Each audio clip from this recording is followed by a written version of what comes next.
Good evening, distinguished delegates. Good evening, fellow Republicans.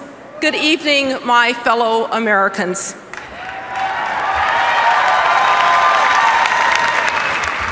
We gather here at a time of significance and challenge. This young century has been a difficult one.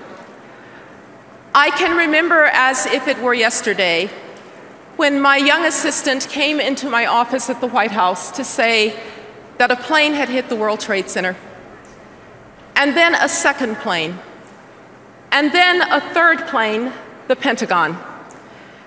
And later we would learn that a plane had crashed into a field in Pennsylvania, driven into the ground by brave souls who died so that others might live. And we have seen that the desire for liberty and freedom is indeed universal as men and women in the Middle East rise up to seize it. Yet the promise of the Arab Spring is engulfed in uncertainty. Internal strife and hostile neighbors are challenging the young, fragile democracy of Iraq. Dictators in Iran and Syria butcher their people and threaten regional security. Russia and China prevent a response, and everyone asks, where does America stand? We can only know that there is no choice, because one of two things will happen if we don't lead. Either no one will lead and there will be chaos, or someone will fill the vacuum who does not share our values. My fellow Americans, we do not have a choice. We cannot be reluctant to lead, and you cannot lead from behind.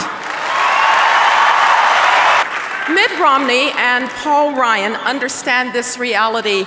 Our well-being at home and our leadership abroad are inextricably linked. They know what to do. They know that our friends and allies must again be able to trust us.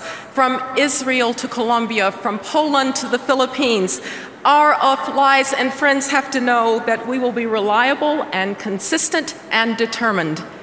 And our foes can have no reason to doubt our resolve, because peace really does come through strength. After all, when the world looks to America, they look to us because we are the most successful economic and political experiment in human history. That is the true basis of American exceptionalism. You see, the essence of America, what really unites us, is not nationality or ethnicity or religion. It is an idea. And what an idea it is. That you can come from humble circumstances and you can do great things. That it does not matter where you came from, it matters where you are going. Ours has never been a narrative of grievance and entitlement. We have never believed that I am doing poorly because you are doing well. We have never been jealous of one another and never envious of each other's successes. And it has been a constant struggle, long and hard, up and down, to try to extend the benefits of the American dream to all.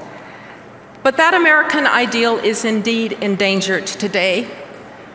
There is no country, no, not even a rising China, that can do more harm to us than we can do to ourselves if we do not do the hard work before us here at home.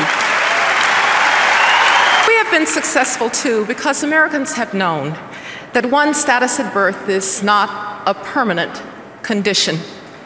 Americans have believed that you might not be able to control your circumstances, but you can control your response to your circumstances.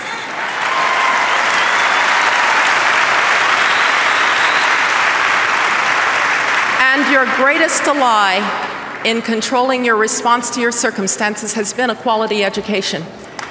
But today, when I can look at your zip code and I can tell whether you're going to get a good education, can I honestly say it doesn't matter where you came from, it matters where you're going. The crisis in K-12 education is a threat to the very fabric of who we are. We need to give parents greater choice, particularly poor parents whose kids, very often minorities, are trapped in failing neighborhood schools. This is the civil rights issue of our day. And on a personal note, a little girl grows up in Jim Crow Birmingham, the segregated city of the South where her parents can't take her to a movie theater or to a restaurant. But they have her absolutely convinced that even if she can't have a hamburger at the Woolworth's lunch counter, she could be President of the United States if she wanted to be, and she becomes the Secretary of State.